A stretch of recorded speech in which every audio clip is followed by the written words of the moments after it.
Carmen Holt was called a maid in her own hotel. A woman named Elaine Crestwell insulted her in the service corridor, flicked dust off her sleeve, and muttered words soaked in racism completely unaware. Carmen secretly owned the penthouse suite upstairs. But when Carmen noticed Elaine wearing a platinum VIP bracelet access granted only by Carmen herself, she knew something was terribly wrong. Carmen rides the elevator with Elaine, who takes a phone call and accidentally reveals the entire conspiracy. They're stealing Carmen's penthouse. Her own manager betrayed her. The transfer happens in 3 days. The housekeeper Carmen tried to help? She was working for them the whole time, paid $50,000 to spy. Every breakdown staged. Carmen reveals she doesn't just own the penthouse. She owns 68% of the entire top floor. This isn't just about racism. It's about power, betrayal, and a woman who refuses to stay invisible. Comment below. Would you have revealed yourself sooner? Carmen Holt didn't expect anyone to notice her in the service corridor. That was the point. She'd flown into Denver under an alias, checked into the Eaton Crest luxury hotel with a key card that didn't match her real name, and kept her head down. 12 years of careful anonymity depended on it. But when she saw the housekeeper struggling with a linen cart jammed against the elevator lip, muscle memory kicked in. Carmen had worked these same hallways as a teenager, pushing carts, scrubbing floors, swallowing insults from guests who looked right through her. She rolled up her sleeves without thinking. The air smelled like citrus polish and something warm from the kitchen's garlic, maybe butter. Ballroom C was hosting some charity gala tonight. The kind of event where women dripped in diamonds and men wore watches worth more than most people's cars. Carmen gripped the cart's edge and lifted. The housekeeper, a woman in her 50s with tired eyes, whispered a quiet, "Thank you," that sounded like relief. That's when the voice sliced through the hallway. "Hey, you!" Carmen glanced up. A woman stood 10 feet away, backlit by the chandelier glow spilling from the lobby. Tall, pale, mid-40s, emerald gown that probably cost 5 figures. Her expression wasn't annoyed, it was worse than that. It was disgusted. "Move faster," the woman said, eyes narrowing. "These hallways aren't your living room." Carmen felt the housekeeper stiffen beside her. The woman stepped closer, heels clicking sharp against marble. Her name badge glinted under the lights. Elaine Crestwell, VIP guest.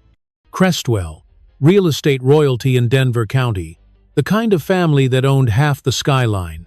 Elaine's gaze crawled over Carmen's shoes to hair like she was examining something that had wandered in from the street. "Honestly," Elaine muttered, loud enough to be heard, "they'll hire anybody these days. Do they not enforce appearance standards anymore?" The housekeeper's hands trembled on the cart handle. Carmen said nothing. She couldn't. Revealing who she really was, the silent investor who owned the penthouse suite upstairs, the woman whose shell company held controlling interest in this entire floor, would unravel everything. But Elaine wasn't finished. She reached out, casual as brushing lint, and flicked a smear of dust off Carmen's sleeve. Not a slap, not a shove. Worse, a dismissal. "Ridiculous," Elaine said, voice low and venomous. "These people never learn." Carmen's jaw tightened. The housekeeper looked down, shoulders collapsing inward like she'd heard this before.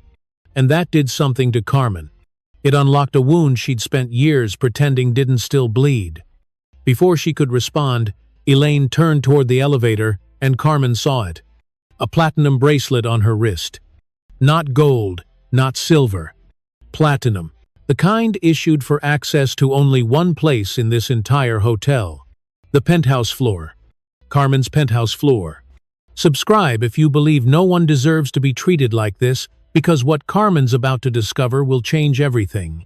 Carmen released the cart and stepped back, but she couldn't move her feet any further. The corridor blurred for a second. Not from tears, she'd learned a long time ago, not to cry in public, but from memory. She was 17 again. Same hotel. Different name back then. It wasn't called Eaton Crest Luxury in 2003. It was just The Eaton, a mid-tier stopover for business travelers and weekend weddings. Carmen had worked third shift, the graveyard crew nobody saw, scrubbing toilets, hauling trash, replacing minibar bottles for guests who never looked up when she entered their rooms. She didn't mind the work. She minded the invisibility. The way people spoke around her like she wasn't there. The way men left tips on the nightstand with smirks that made her skin crawl. The way women like Elaine, always women like Elaine, complained to management about the help being too slow, too loud, too present. Carmen had told herself back then that it was temporary. Get through high school, save enough for community college, build something bigger. And she had. She'd clawed her way into business school on scholarships and spite, worked 3 jobs while getting her MBA. Learned real estate investment from YouTube videos and library books because nobody in her family had ever owned property, let alone taught her how. By 25, she'd bought her first duplex. By 30, she owned 4 rental properties. By 35, she'd made her first 7-figure deal.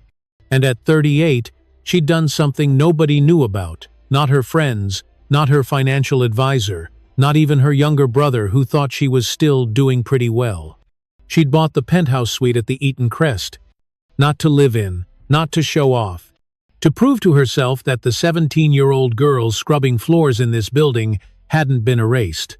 That she still mattered.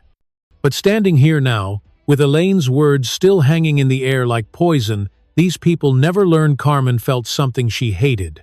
Shame. Not because she'd been mistaken for a maid. She wasn't ashamed of that work. She never had been.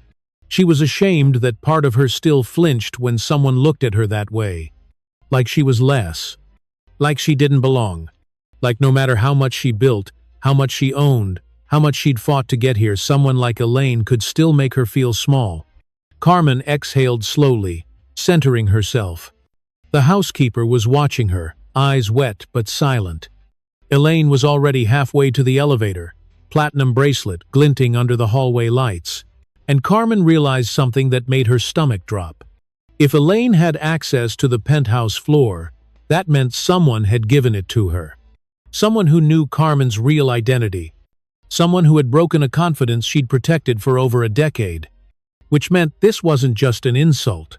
It was a breach. And Carmen needed to know who was behind it. Carmen turned back to the housekeeper. The woman was still gripping the cart handle, knuckles pale, staring at the floor like she was trying to disappear into it. "Hey," Carmen said softly, "you okay?" The housekeeper nodded. Too fast.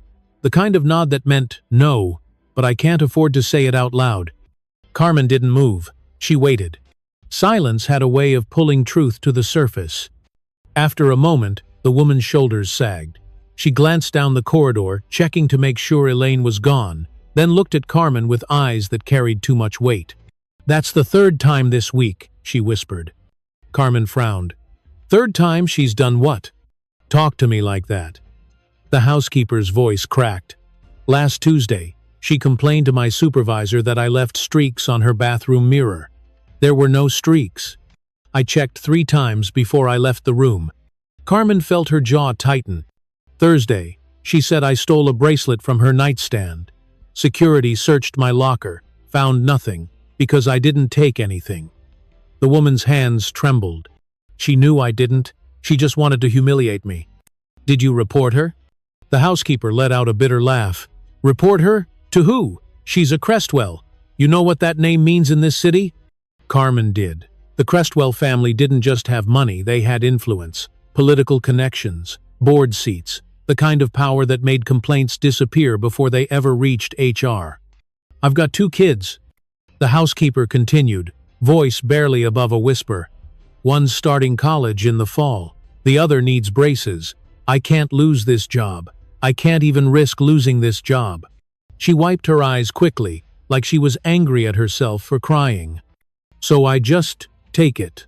I smile. I say, 'Yes, ma'am.' I keep my head down and hope she gets bored and moves on to someone else." Carmen's chest tightened. She'd been that person once. The one who swallowed insults because rent was due. The one who accepted cruelty as the cost of survival. "What's your name?" Carmen asked. The woman hesitated, then said, "Violet. Violet Tran." "Violet." Carmen's voice was steady now, calm. "I need you to trust me for a second.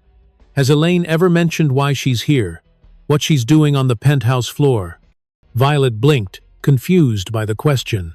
I don't know. I just know she's been meeting with someone upstairs. Some kind of business thing. She was bragging about it yesterday in the hallway. Carmen's pulse quickened. Bragging how? She said she was about to close the deal of the decade. Violet's brow furrowed. Said someone was finally selling, and her family was going to make a fortune. Carmen's blood went cold. Selling? No one was selling the penthouse. Because no one could sell it. Except her. Carmen's mind was racing. Someone was trying to sell her penthouse. Someone was using her property as leverage in a deal she knew nothing about. And Elaine Crestwell, this woman who'd just humiliated her in a hallway, was somehow at the center of it. Violet, Carmen said quietly, I need you to do something for me. Go take your break. Somewhere away from this floor. Don't come back until your shift supervisor calls you. Violet looked confused. But I still have… Please. Something in Carmen's tone made Violet stop arguing. She nodded slowly, released the cart, and disappeared toward the staff stairwell. Carmen waited until she was alone. Then she turned toward the elevator. She'd made it maybe 10 steps when Elaine's voice cut through the corridor again. Excuse me. I'm talking to you. Carmen stopped, didn't turn around. She heard the heels clicking closer. Faster now, sharper. Do you have a hearing problem? Elaine's voice dripped contempt. Or is ignoring guests part of your job description? Carmen turned slowly. Elaine stood 3 feet away, arms crossed, eyes cold. I asked you a question earlier, Elaine said. And you walked away. That's unacceptable. Carmen kept her expression neutral. I don't work here. Elaine blinked. Then she laughed a short, cruel sound. Oh, you don't work here. She looked Carmen up and down again, slower this time, more deliberate. Then what are you doing in the service corridors, dressed like that? Carmen was wearing jeans and a simple black sweater, comfortable, unremarkable. But Elaine said the word that like it was an insult. Let me guess, Elaine continued, stepping closer. You're a guest? Staying here? I am. Elaine's smile widened, but it didn't reach her eyes. Interesting. And what room are you in? Carmen didn't answer. Because I'm trying to imagine, Elaine said, voice dropping lower, what kind of room someone like you could afford at a place like this. There it was. Not explicit, never explicit. Just the razor-thin implication that Carmen didn't belong, that people who looked like her, dressed like her, were like her didn't stay at hotels like the Eaton Crest. They cleaned them. Elaine leaned in, close enough that Carmen could smell her perfume expensive, floral, suffocating. You seem lost, Elaine said softly. Maybe you should find your way back to wherever you came from. Carmen felt her pulse hammering in her ears. She could end this right now. Pull out her ID, show the penthouse keycard she kept in her wallet, watch Elaine's face collapse in real time. But she didn't. Because something told her that if she revealed herself now before she understood what was happening upstairs, she'd lose her only advantage. Elaine didn't know who she was. And Carmen needed to keep it that way. At least for now. Carmen held Elaine's gaze. Didn't flinch. Didn't blink. Didn't give her the satisfaction. She'd learned a long time ago that people like Elaine fed on reactions. They wanted the anger, the tears, the defensiveness. It confirmed what they already believed, that they had power over you. So Carmen gave her nothing. Just silence. Elaine's smile faltered. Just for a second, a flicker of confusion crossed her face, like she'd expected Carmen to break by now. Nothing to say? Elaine asked, voice tight. Carmen tilted her head slightly. I think you've said enough for both of us. Elaine's eyes narrowed. For a moment, Carmen thought she might escalate. Call security. Make a scene. But then Elaine stepped back, adjusting the strap of her purse like she'd already won. Smart, Elaine said coolly. You know your place. She turned and walked toward the elevator. Carmen stood there, hands steady at her sides, breathing slowly through her nose. She wanted to scream. She wanted to grab Elaine by the arm, spin her around, and tell her exactly who she was. Tell her that the penthouse she was so eager to profit from belonged to the woman she'd just tried to humiliate. But she couldn't. Because revealing herself meant revealing the secret, the one she'd buried so carefully for 12 years that even her closest friends didn't know the full truth. Carmen Holt wasn't just a successful investor. She was the anonymous majority stakeholder in the Eaton Crest's top-floor operations. She owned the penthouse outright, along with controlling interest in the event spaces, the rooftop lounge, and a percentage of the hotel's overall revenue. She'd structured it through a shell company, Apex Heritage Holdings, so her name never appeared on public records, so no one could trace it back to her. Because the moment people knew she had money, everything changed. She'd learned that the hard way. 10 years ago, she'd trusted the wrong business partner, a man named Greg Hollister who'd smiled in her face, called her brilliant, and then tried to steal her first major deal out from under her. He'd filed paperwork behind her back, forged her signature, and nearly succeeded. She'd fought him in court for 2 years. Won. Barely. But the experience had taught her something she never forgot. Visibility was vulnerability. The more people knew about what you owned, the more they tried to take it. So Carmen disappeared. She kept her wealth quiet, moved through the world without flash, let people underestimate her. It was safer that way. But now, standing in this hallway, watching Elaine press the elevator button with that platinum bracelet on her wrist, Carmen realized something. Her strategy had backfired. Because whoever leaked her identity to the Crestwells didn't just know she owned the penthouse. They were trying to sell it. Without her permission, without her knowledge. And if she didn't figure out who and fast, she was about to lose everything she'd worked for. The elevator doors opened. Elaine stepped inside. And Carmen made a decision. She was going up. Carmen didn't follow Elaine into the elevator. Not yet. She waited until the doors closed, watched the floor indicator climb L, 2, 3, 4, then pulled out her phone. She opened the app she rarely used, the one connected to the hotel's security system, the one only 3 people had access to: herself, the hotel's general manager, and the head of security. Her fingers moved quickly, pulling up the access log for the penthouse floor. The platinum bracelet wasn't just jewelry. It was a biometric keycard, embedded with an RFID chip that granted entry to the penthouse level. There were only 5 in existence. Carmen had one, the GM had one, security had one locked in a safe, and 2 were kept in reserve, stored in the vault, never issued unless Carmen personally approved it. So how the hell was Elaine wearing one? The access log loaded. Carmen scrolled through the entries, heart pounding. May 14, 9:47 p.m. bracelet, #4, penthouse access, granted. May 15, 11:32 a.m. bracelet, #4, penthouse access, granted. May 16, 7:18 p.m. bracelet, #4, penthouse access, granted. 3 days.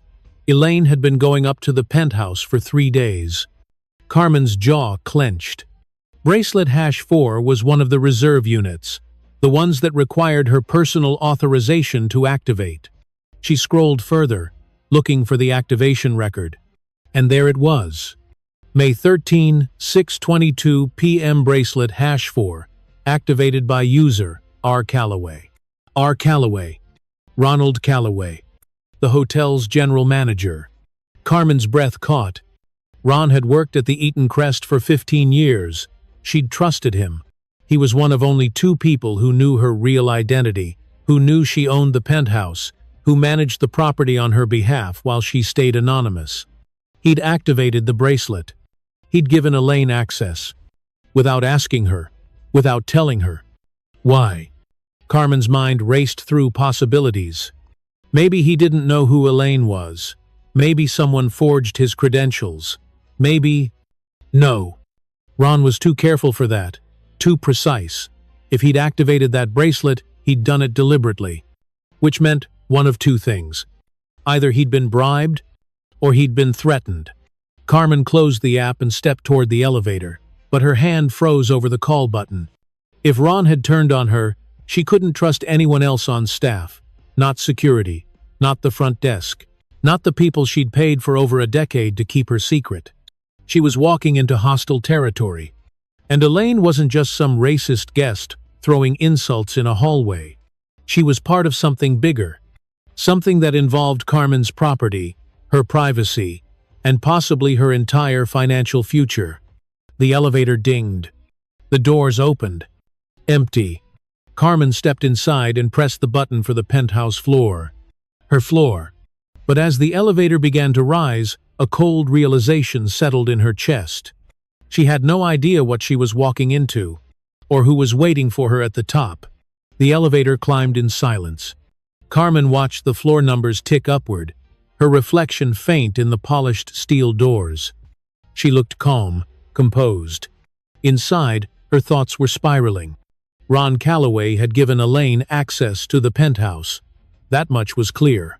But the question burning in Carmen's mind was bigger than Ron's betrayal. How much did Elaine know?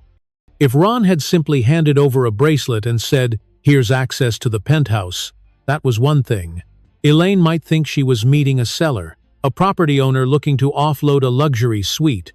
But if Ron had told her the truth, if he'd given her Carmen's real name, her company's structure, her ownership details, then this wasn't just a leak.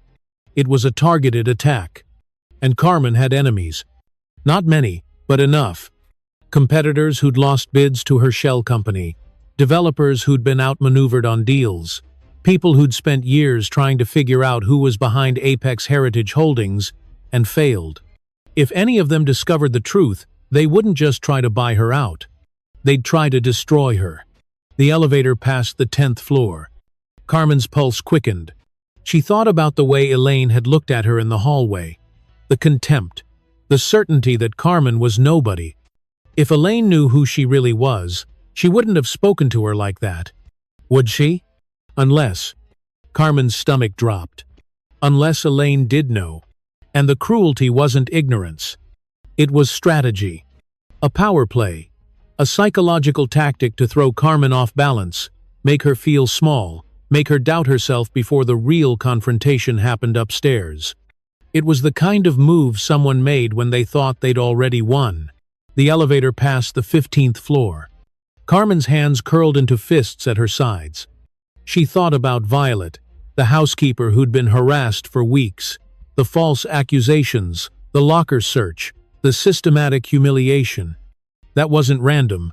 Elaine had been testing the staff, seeing who would push back, who would stay silent, who could be intimidated into compliance. She'd been mapping the hotel's vulnerabilities. And Ron, loyal, dependable Ron, who'd managed this property for 15 years, had cracked. Carmen didn't know how yet, didn't know if it was money or blackmail or something worse. But she knew one thing for certain. This wasn't a simple real estate deal. This was a hostile takeover, and whoever was behind it had done their homework.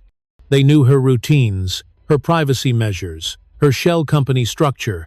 They knew she valued anonymity more than almost anything else. And they were using that against her. The elevator slowed. 18th floor. 19th. Carmen's breathing steadied. She wasn't walking into a negotiation. She was walking into an ambush. And the worst part? She had no idea how many people were involved. Ron, obviously. Elaine, clearly. But who else? How deep did this go? The elevator chimed softly. 20th floor. Penthouse level. The doors slid open, and Carmen stepped into the hallway she owned, feeling like a stranger in her own house. Carmen stood in the penthouse hallway, staring at the corridor she'd walked 100 times before. It looked the same: soft, recessed lighting, marble floors, original artwork on the walls, pieces she'd chosen herself. But it felt different now. Compromised. Her phone buzzed in her pocket. She pulled it out. A text from an unknown number. "This is Violet. Please be careful." Carmen frowned. She hadn't given Violet her number. How did she? Another message came through.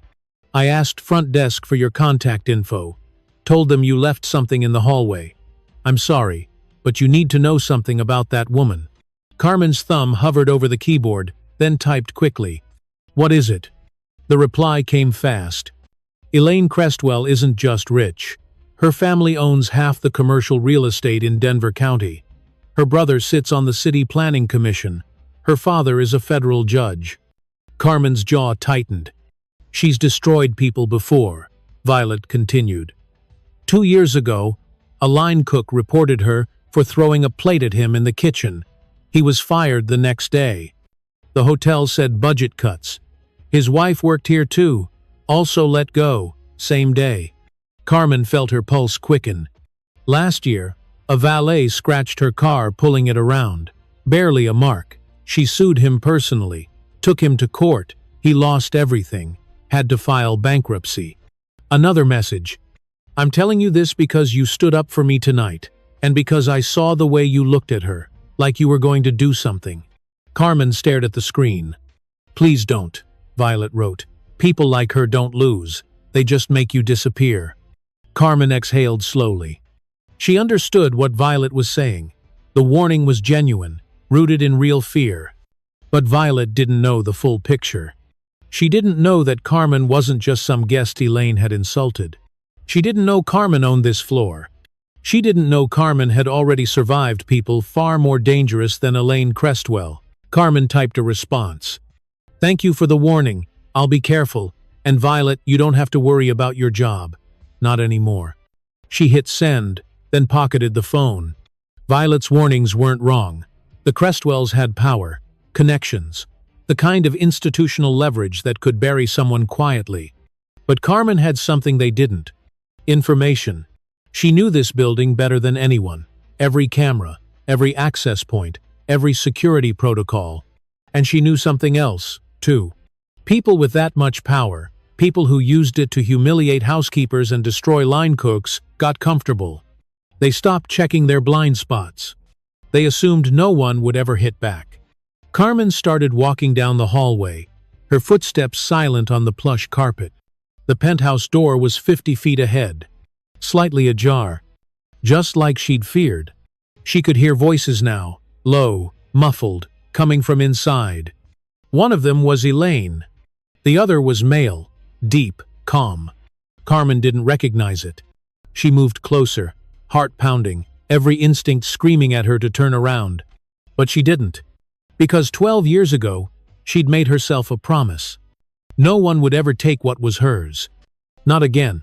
Carmen stopped 3 feet from the penthouse door. The voices inside continued, oblivious. She pressed her back against the wall, steadying her breathing, and for a moment, just a flash, she wasn't standing in this hallway. She was sitting in a lawyer's office in Boulder, 12 years ago, signing papers she barely understood. 26 years old, scared, determined. The lawyer's name was Patricia Eng. Sharp, efficient, no nonsense.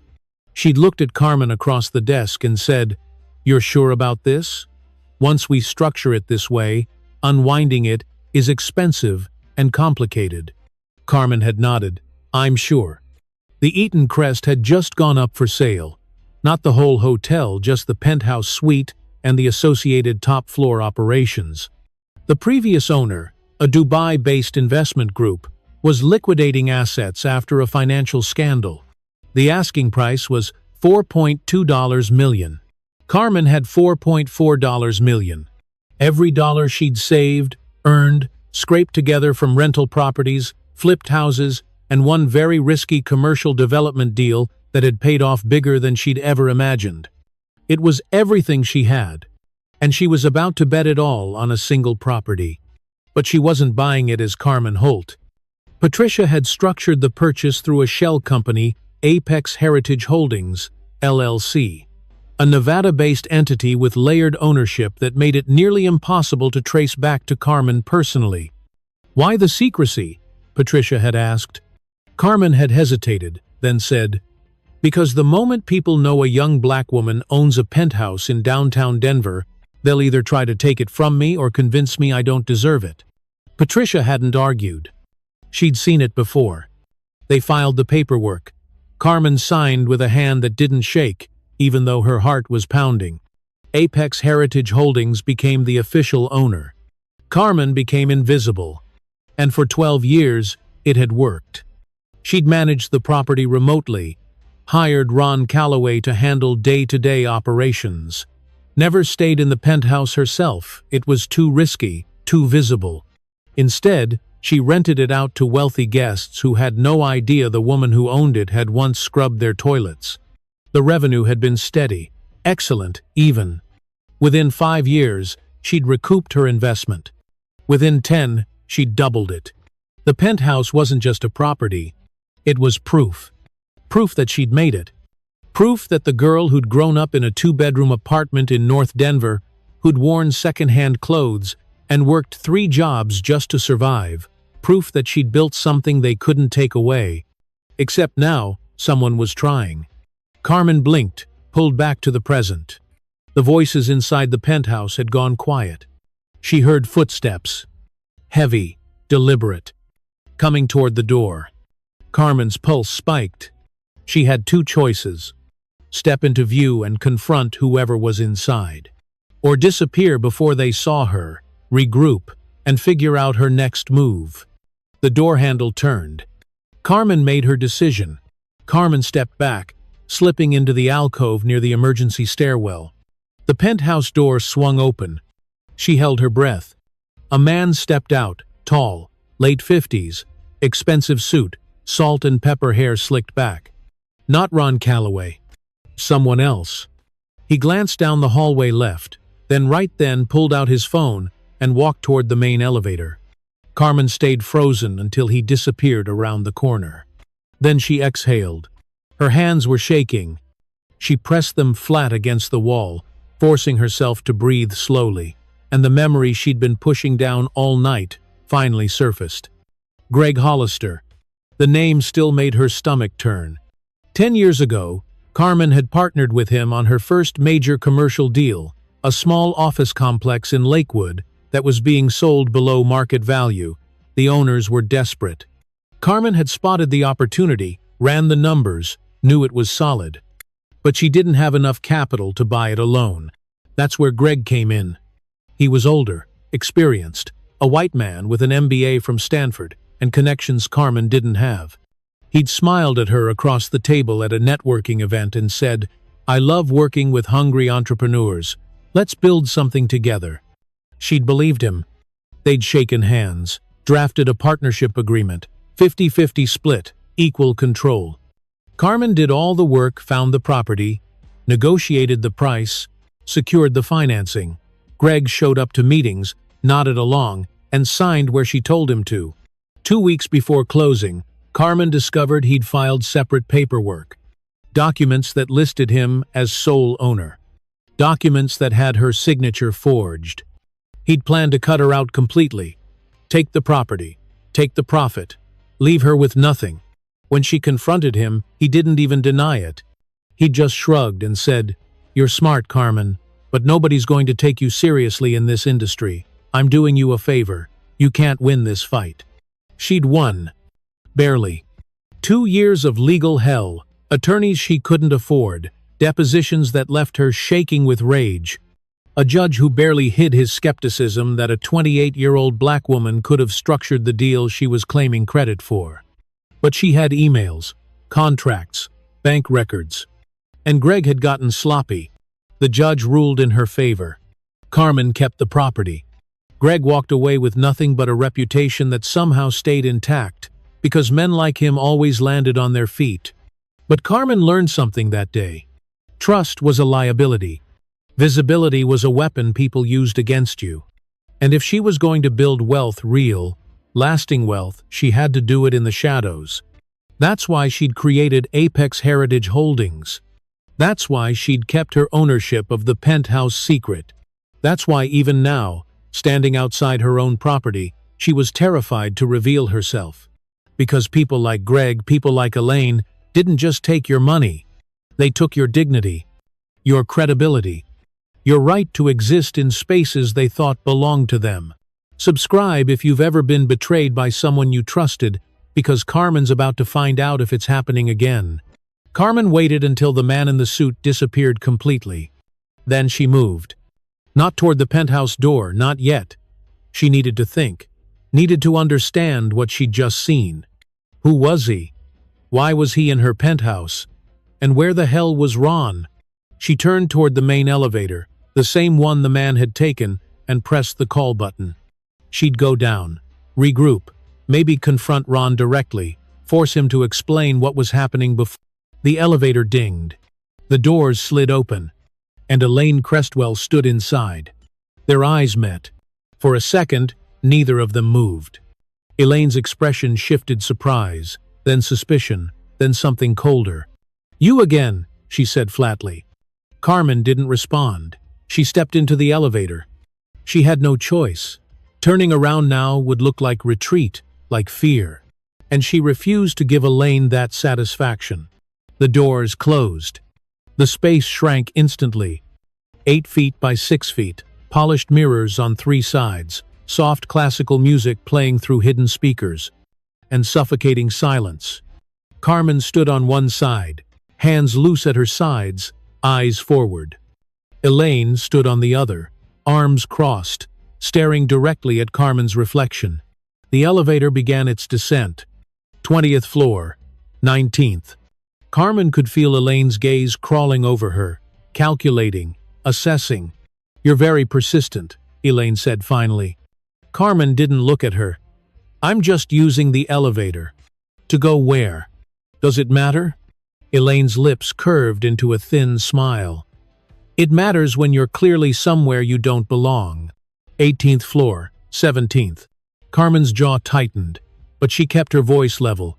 "I'm a guest at this hotel, same as you." "Are you?" Elaine tilted her head.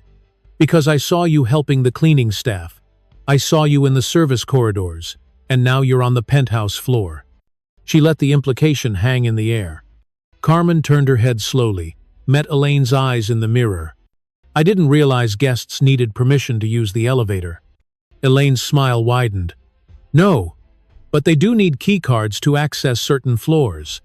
16th floor. 15th. Carmen said nothing. Elaine stepped closer.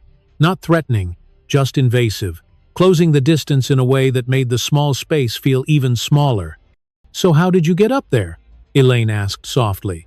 "The penthouse level is restricted. You need special clearance." Carmen's pulse hammered in her throat, but her face stayed calm. "Maybe I have clearance." Elaine laughed, a low, mocking sound. "You? Clearance to the penthouse?" She looked Carmen up and down again, slow and deliberate. "I don't think so." 14th floor, 13th. The elevator felt like it was moving in slow motion. Carmen could smell Elaine's perfume again, sharp, floral, overpowering in the confined space. "Let me guess," Elaine continued. "You're visiting someone. A friend, maybe? Someone who works here?" Carmen didn't answer. "Or maybe," Elaine said, voice dropping lower, "you're exactly what I thought you were. Someone who doesn't know when to stay in their lane." 12th floor, 11th. Carmen turned to face her directly now. No more mirrors, no more deflection. "And what lane is that?" Carmen asked quietly. Elaine's eyes glittered. "The one where people like you don't end up on floors like that." 10th floor. The elevator slowed. And Carmen realized something. Elaine wasn't just cruel. She was testing her, pushing to see how far Carmen would bend before she broke. But Carmen had already decided. She wasn't going to break. 9th floor. Elaine's phone rang. She pulled it from her purse without taking her eyes off Carmen, then glanced at the screen. Her expression shifted. Annoyance melted into something sharper, more focused. She answered. "Yes." Her voice dropped into a tone Carmen hadn't heard before. Professional. Controlled. 8th floor. "I just left," Elaine continued. "Everything's in place." Carmen kept her eyes forward, but every nerve in her body was listening. "No," he confirmed it. "The documents are ready. We just need her signature, and the transfer goes through by end of week." 7th floor. Carmen's stomach dropped. Her signature. Transfer. End of week. "She doesn't even know yet," Elaine said, and Carmen heard the smile in her voice. "Ron said she rarely checks in. By the time she realizes what's happening, it'll be too late to stop it. 6th floor. Carmen's hands curled into fists. Ron. There it was. Confirmation. The lawyer's handling the rest, Elaine continued. It's all legal, ironclad. She signed the proxy agreement 3 years ago. She just didn't read the fine print. 5th floor. Carmen's mind raced. Proxy agreement? She'd never signed. Wait. 3 years ago, there had been something. A management update. Ron had sent her paperwork to renew his operational authority. Standard stuff. She'd skimmed it, signed it, sent it back. Had there been a clause she'd missed? Something buried in the legal language that gave him more power than she'd realized? Relax, Elaine said into the phone. I've done this a dozen times. People like her don't fight back. They don't even know how. 4th floor. Carmen felt rage building in her chest, white-hot and barely contained. People like her. Elaine thought she was talking about someone else. Some anonymous owner she'd never meet. She had no idea Carmen was standing 3 feet away. Trust me, Elaine said. By Friday, the penthouse is ours, and once we control that, we control the whole top-floor revenue stream. 3rd floor. My father's already lined up the secondary buyers. We'll flip it in 6 months, double our investment, and she'll be lucky if she even gets the scraps after legal fees. 2nd floor. Carmen's breathing was controlled, mechanical. She couldn't react. Not here. Not now. I have to go, Elaine said. I'll call you when I'm in the car. She ended the call and slipped the phone back into her purse. The elevator slowed. Ground floor. The doors opened. Elaine stepped out without looking back. Carmen stood frozen, heart pounding, fists clenched so tight her nails bit into her palms. She'd just heard everything. The whole plan. Ron had betrayed her, sold her out. And Elaine's family was going to steal the one thing Carmen had fought 12 years to protect, unless she stopped them. Right now, Carmen didn't get off at the ground floor. The doors started to close. She jabbed the button for the penthouse level. The elevator lurched upward again. Her mind was racing, piecing together everything she'd just heard. Ron had used a proxy agreement, one she'd signed without reading carefully, to give himself authority he was never supposed to have. He'd partnered with the Crestwells, and now they were planning to transfer ownership of her penthouse by the end of the week. Her penthouse. The property she'd bled for, sacrificed for, protected for 12 years. Carmen's hands were shaking. Not from fear, from fury. The elevator climbed. Faster this time, or maybe it just felt that way. 10th floor, 15th, 18th.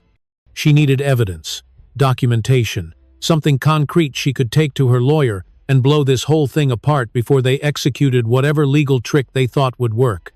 19th floor. Her phone was already out. She opened her email, searching for that agreement from 3 years ago. Found it. Opened the attachment.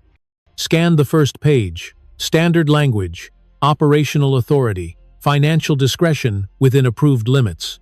Second page, more of the same. Third page, there, buried in Section 7, subsection D.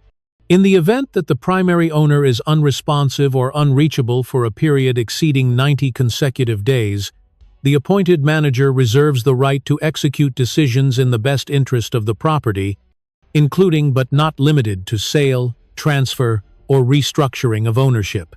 Carmen's blood went cold. 90 days. She'd been traveling for work, consulting contracts in 3 different states. She'd been busy, distracted, hadn't checked in with Ron since February.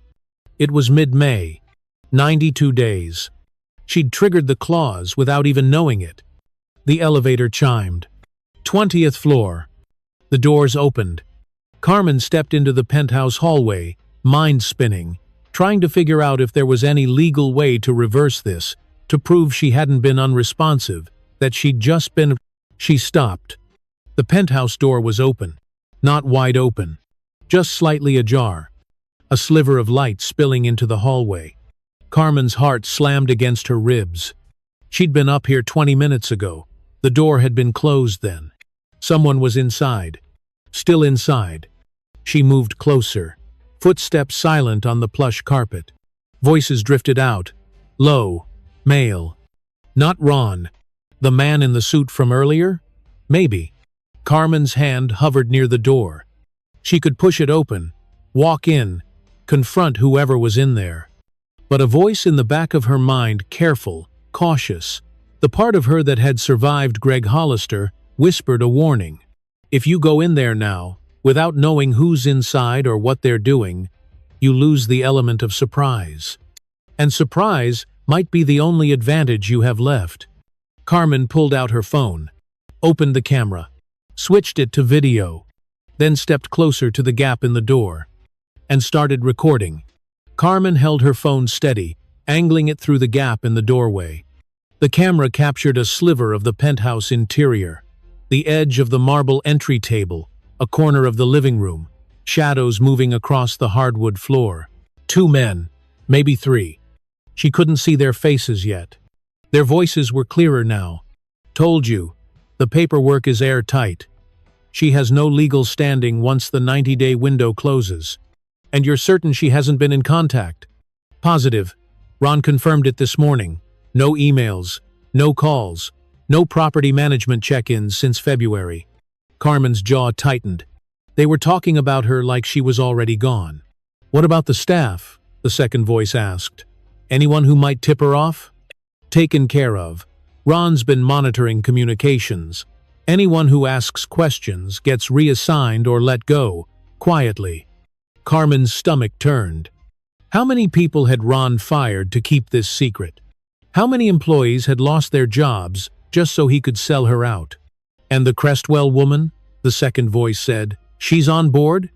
Elaine's handled. She thinks she's getting the penthouse in the deal. We'll let her believe that until the transfer clears, then cut her family in for a percentage. Keeps them happy. Keeps them quiet. A pause. You're sure this can't be traced back to us? The shell company structure makes it nearly impossible. By the time anyone realizes what happened, we'll have flipped the asset and dissolved the entity. Clean exit. Carmen's hand trembled, but she kept the phone steady. She had them. Every word. On video. Conspiracy. Fraud. Breach of fiduciary duty. This wasn't just betrayal. It was criminal. She was about to pull back, retreat down the hallway, and take the recording straight to her lawyer when the voices stopped. Footsteps. Heading toward the door. Carmen's pulse spiked. She stepped back quickly, phone still recording, but she wasn't fast enough. The door swung open, and a man stepped out. Tall, late 50s, expensive charcoal suit, the same man she'd seen earlier. He froze when he saw her. His eyes went wide just for a second before his expression smoothed into something neutral. "Can I help you?" he asked. His voice was calm, controlled. But Carmen saw the flicker of panic underneath. "I'm looking for someone," Carmen said evenly, phone still in her hand, camera still recording. The man's eyes dropped to the phone. His face went pale. "You need to leave," he said quietly. "This is a private floor." "I know," Carmen said. "I own it." The words hung in the air like a blade. The man stared at her. For 3 long seconds, he didn't move. Didn't speak. Just stared. And then, slowly, his face changed. Shock. Realization. And something worse. Fear. Because he just understood what Carmen had been recording. And he knew exactly how much trouble he was in. Behind him, another voice called out. "Who is it?" The man didn't answer. He was still staring at Carmen. And Carmen stared back. Unflinching. "My name is Carmen Holt," she said, voice steady and cold. "And you're standing in my penthouse." The man's mouth opened, then closed. He took a step back. "Miss Holt," he said quietly, "I wasn't expecting." Carmen's blood turned to ice. Miss Holt. Not the alias she'd checked in under. Not, "Excuse me," or "Who are you?" Her real name. He knew exactly who she was. "How do you know my name?" Carmen's voice was steel. The man's face had gone from pale to gray. He glanced over his shoulder, back into the penthouse, then looked at Carmen again. "I think there's been a misunderstanding," he said carefully. "I don't think there has." Carmen took a step forward. "You're in my property, without permission, discussing selling something that doesn't belong to you. And you just called me by a name I didn't give you." The man held up his hands, a placating gesture. "Please, let's not escalate this. If we could just talk." "Who told you my name?" Carmen's voice cut through his words like a knife. Silence.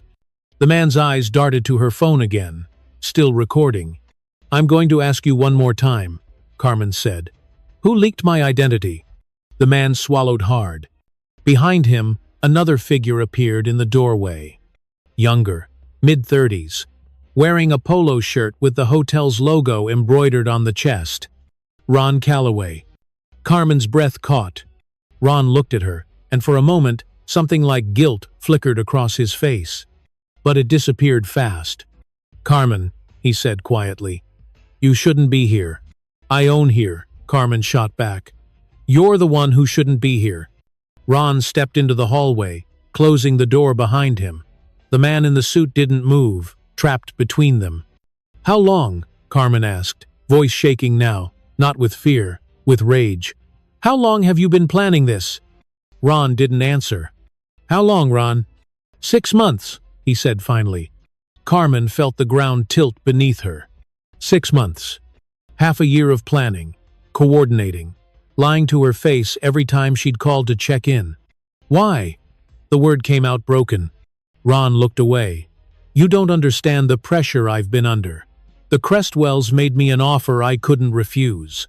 They said if I didn't cooperate, they'd—" "I don't care what they said." Carmen's voice was ice. "You had a responsibility. To me, to this property, and you sold me out." Ron's jaw tightened. The man in the suit finally spoke. "Miss Holt, I think we can resolve this amicably, if you'd be willing to sit down and discuss." "I'm not discussing anything," Carmen said, "except with my lawyer." She lifted her phone higher, making sure they both saw it. "And with the police. Subscribe if you've ever been betrayed by someone you trusted, because Carmen's about to show them exactly what happens when you underestimate the wrong person." The elevator dinged behind them. All three of them turned. The doors slid open. Elaine Crestwell stepped out. She was on her phone again, mid-conversation, not looking up. "Yes, I'm heading back up now. Just needed to grab something from the car." Then she saw them. Her eyes landed on Ron first, then the man in the suit. Then Carmen. Elaine stopped walking. Her smile froze. "I'll call you back," she said into the phone, then lowered it slowly. For a long moment, nobody spoke. Elaine's gaze moved between Carmen and the two men, her expression shifting from confusion to curiosity. "What's going on?" she asked. Ron opened his mouth, but no sound came out. The man in the suit stepped forward quickly. "Miss Crestwell, we have a slight complication." Elaine's eyes narrowed. "What kind of complication?" The man hesitated. Carmen didn't. "The kind where the person you've been trying to steal from is standing right in front of you," Carmen said. Elaine's head snapped toward her. For the first time, Carmen saw something other than contempt in her eyes. Confusion. "Excuse me?" Elaine said slowly. "You heard me." Elaine looked at Ron. "Who is this woman?" Ron wouldn't meet her eyes. "Ron." Elaine's voice sharpened. "Who is she?" The man in the suit cleared his throat. "Miss Crestwell, perhaps we should discuss this inside." "Answer the question," Elaine snapped. Ron finally looked up. "Her name is Carmen Holt," he said quietly. Elaine blinked. "And?" "And she's the owner." Silence. Elaine stared at Ron like he'd just spoken a foreign language. "The owner," she repeated slowly. "Of the Penthouse," Ron clarified. Elaine's face went through a series of expressions in rapid succession. Confusion, disbelief, realization, and then slowly, impossibly a smirk. She turned to Carmen, eyes raking over her again. But this time, the contempt was mixed with something else. Amusement. "You?" Elaine said, voice dripping disbelief. "You own the Penthouse?" Carmen didn't flinch. I do. Elaine laughed, a sharp, incredulous sound. The woman I saw in the hallway, helping the maid with a cart, that was you? Yes. And you're telling me you own a $6 million penthouse suite? I am. Elaine shook her head slowly, smile widening. This is perfect, she said softly. Carmen frowned. What? Elaine stepped closer, eyes gleaming now. You actually think that matters, Elaine said. You think because you own the paperwork, you own the property. She glanced at Ron, then at the man in the suit. You poor thing, Elaine continued, voice almost pitying. You have no idea how this works, do you? Carmen's pulse quickened. Elaine took another step forward. Ownership is just a word, sweetheart. What matters is who has the power to enforce it. She tilted her head, studying Carmen like a specimen under glass. And you? Elaine's smirk deepened. You don't have any power at all. The man in the suit shifted uncomfortably. Ron looked at the floor. And Carmen realized something cold and terrible. Elaine wasn't surprised Carmen owned the penthouse. She just didn't think it mattered. Because she believed she'd already won. Let me show you something, Elaine said. She walked past Carmen, brushed past Ron and the man in the suit, and pushed the penthouse door open wide. Come on, she called over her shoulder. You'll want to see this. Carmen didn't move. Every instinct screamed at her not to follow. But she needed to know. Needed to see exactly what they'd done. She stepped through the doorway. The penthouse looked the same as always. Floor-to-ceiling windows overlooking downtown Denver. Italian leather furniture. The chandelier she'd chosen herself, imported from a craftsman in Vermont. Her space. Her sanctuary. Violated. Elaine walked straight to the dining table. Papers were spread across it, dozens of them, organized in neat stacks. Carmen's stomach dropped. She moved closer. The first document was a property deed. Her property deed. With her birth name printed at the top, Carmen Elise Holt. The second was a corporate filing, Apex Heritage Holdings. Every layer of the shell company structure peeled back, exposed. The third was a financial statement, her investment history, purchase price, revenue records, everything. How? Carmen's voice caught. Elaine picked up one of the documents, holding it delicately between two fingers. Ron's been very helpful, she said, very thorough. Carmen looked at Ron. He was standing near the door, arms crossed, eyes still on the floor. You gave them everything, Carmen said quietly. Ron didn't respond. Bank records, corporate structure, private contracts. Carmen's voice was shaking now. You had no right. I had every right, Ron said finally, looking up. That proxy agreement gave me operational authority. That includes financial disclosures when necessary. When necessary for what? Carmen's voice rose. To steal from me? To save this property? Ron shot back. You disappeared, Carmen, for months. You don't return calls. You don't check in. You treat this place like a toy you can ignore whenever it's convenient. That's not true. It is true. Ron stepped forward, anger breaking through. I've been managing this property for 15 years, keeping it profitable, keeping it running. While you stay invisible, hiding behind shell companies and aliases, pretending you're protecting yourself. He gestured at the documents. You know what you are? You're afraid. Too afraid to claim what's yours. Too afraid to be seen. Carmen felt the words hit like a slap. So when the Crestwells came to me with an offer, Ron continued, I took it, because they're not afraid. They know how to use power. Elaine smiled. Carmen's hands curled into fists. And then she saw it. At the bottom of the stack, a transfer agreement, with a signature line, and her name pre-filled. Hit subscribe if you think Carmen's about to flip this entire situation because they have no idea what she's capable of. Carmen picked up the transfer agreement. Her hands were steady now. The shock had burned away, leaving something colder behind. She scanned the document. Standard legal language, property transfer, ownership reassignment. And at the bottom, a notary seal, dated 2 days ago. This isn't valid, Carmen said quietly. You forged my signature. The man in the suit cleared his throat. Actually, Miss Holt, if you look at Section 7D of your proxy agreement, I know what it says. Carmen's voice was ice. 90 days of unresponsiveness. But I wasn't unresponsive. I answered Ron's emails. Ron's expression flickered. March 19th, Carmen continued. You asked about renewing the kitchen equipment lease. I approved it. That was automated, Ron said quickly.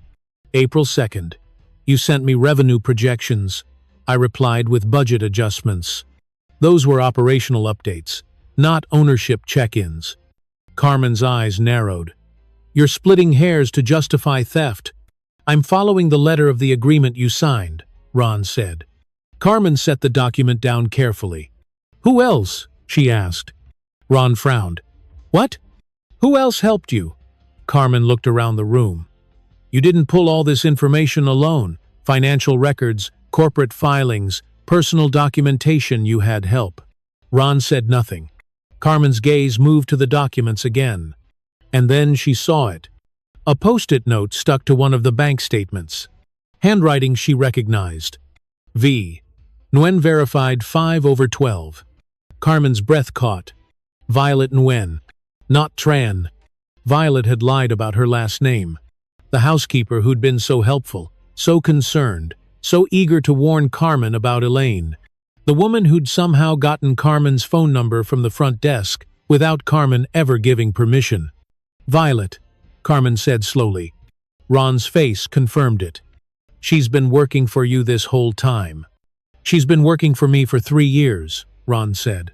Loyal, reliable, unlike some people. Carmen felt the room tilt. The breakdown in the hallway, the trembling hands, the tears. All of it had been performance. Violet hadn't been a victim. She'd been a plant, placed there to gather information, to monitor Carmen, to report back every time Carmen showed up at the hotel. She texted me, Carmen said, voice hollow. Warned me about Elaine, told me to be careful. Elaine laughed. That was my idea. Make you think you had an ally, keep you distracted while we finalized everything. Carmen's hands shook. She thought about every conversation she'd had with Violet over the years. Every casual question about her life, her work, her plans. Information gathering. How much did you pay her? Carmen asked. Enough, Ron said. How much? 50,000, plus a percentage when the sale closes. Carmen closed her eyes. $50,000. That's what her trust was worth. She opened her eyes and looked at Ron with an expression that made him step back. You have no idea what you've just done, Carmen said softly. Carmen pulled out her phone. Not the one she'd been recording with. A different one. Black, sleek, the kind of device that cost more than most people's monthly rent. She unlocked it with her thumbprint and opened an app. Ron's expression shifted. What are you doing? Carmen didn't answer. She tapped through several screens, then turned the phone around so everyone could see. It was a corporate dashboard. Real-time data, revenue streams, operational controls. And at the top, in bold letters, Eaton Crest Luxury Hotel Top Floor Operations. Do you know what this is? Carmen asked quietly. Nobody answered.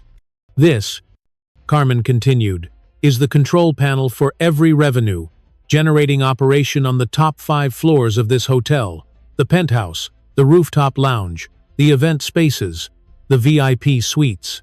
She swiped to another screen. And this is the ownership structure. A diagram appeared. Corporate entities, investment percentages, controlling stakes. At the center, Apex Heritage Holdings, 68% controlling interest. Ron's face went pale. You thought I only owned the penthouse, Carmen said. You thought that's all I bought 12 years ago. She looked at Elaine. You thought you were stealing one property. Back to Ron. But you never looked deep enough. You saw the penthouse deed and assumed that was it. Carmen swiped again. Another document appeared. A master purchase agreement, dated 2011. I didn't just buy the penthouse, Carmen said. I bought controlling interest in the entire top floor operations package. The previous owners were desperate to liquidate. They sold it as a bundle. The man in the suit's eyes widened. Which means, Carmen continued, voice steady and cold, I don't just own the penthouse you're trying to steal. I own 68% of everything that happens on these floors. She looked directly at Ron. Including your employment contract. Ron's mouth opened. Nothing came out. You had operational authority, Carmen said. But you never had the power to sell. Because the proxy agreement only covers the penthouse, not the controlling interest, not the parent company. She turned to Elaine. So even if your fraudulent transfer went through, which it won't, you'd only own a property you can't access without my permission. Because I control the elevators, the security, the entire floor. Elaine's smirk was gone. You want to know what real power looks like? Carmen asked softly. She tapped her phone once. In the hallway outside, a lock clicked. The penthouse door sealed shut. Electronic deadbolts engaging. Ron spun toward the door, tried the handle. Locked. What are you doing? Elaine's voice had lost its confidence. Carmen looked at her and smiled. I'm showing you what happens when you underestimate the wrong person. She raised her phone to her ear. Security? This is Carmen Holt, primary stakeholder, Apex Heritage Holdings. I have 3 individuals in the penthouse suite engaged in corporate fraud and attempted theft. Send a team immediately. She paused. And call the police. Elaine's face drained of color. You can't do this, she said, but her voice had lost its edge. I already did. Ron was pounding on the door now. Carmen, please, let's talk about this. We can work something out. There's nothing to work out, Carmen said. You committed fraud, corporate espionage, breach of fiduciary duty, and that's just what I can prove in the first 10 minutes. The man in the suit stepped forward, hands raised. Miss Holt, I'm sure we can reach a settlement. A reasonable compensation for any— I don't want your money, Carmen cut him off. I want accountability. Footsteps echoed in the hallway outside. Heavy, multiple people. Security. Elaine's breathing quickened. For the first time all night, Carmen saw fear in her eyes. Real fear. You have no idea who you're dealing with, Elaine said, voice shaking now. My family will bury you. We have lawyers, judges, people who can't help you when there's video evidence, Carmen said. She held up the phone she'd been recording with earlier. Every word you said in that elevator, every word he said inside this penthouse. She gestured at the man in the suit. Conspiracy, intent to defraud, all of it, time-stamped. Backed up to 3 separate cloud servers. Elaine's mouth opened and closed. The door unlocked. 4 security officers entered, followed by 2 Denver police officers. Miss Holt? One of them said. Carmen nodded. These 3 individuals have been attempting to illegally transfer ownership of my property. I have documentation, recorded conversations, and witness testimony. She handed over her phone. The officer took it, glanced at the screen, then looked at Ron, Elaine, and the man in the suit. We're going to need you to come with us. Ron's face crumpled. Carmen, please, I have a family. I made a mistake. You made a choice, Carmen said quietly. You chose to betray someone who trusted you, someone who gave you opportunity, authority, respect. She stepped closer. And you chose to humiliate people like Violet, like every housekeeper and line cook and valet who ever stood in Elaine's way. Ron looked away. Elaine was shaking now, the reality settling in.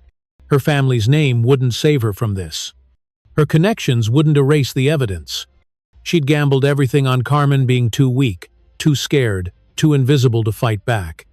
And she'd lost. The officers escorted them out. Ron didn't look back. Elaine did one last glance over her shoulder, eyes filled with disbelief. Carmen stood alone in the penthouse. Her penthouse. And for the first time in 12 years, she wasn't hiding. Subscribe if you believe people who underestimate you deserve to learn the hardest lesson, because Carmen just taught one they'll never forget.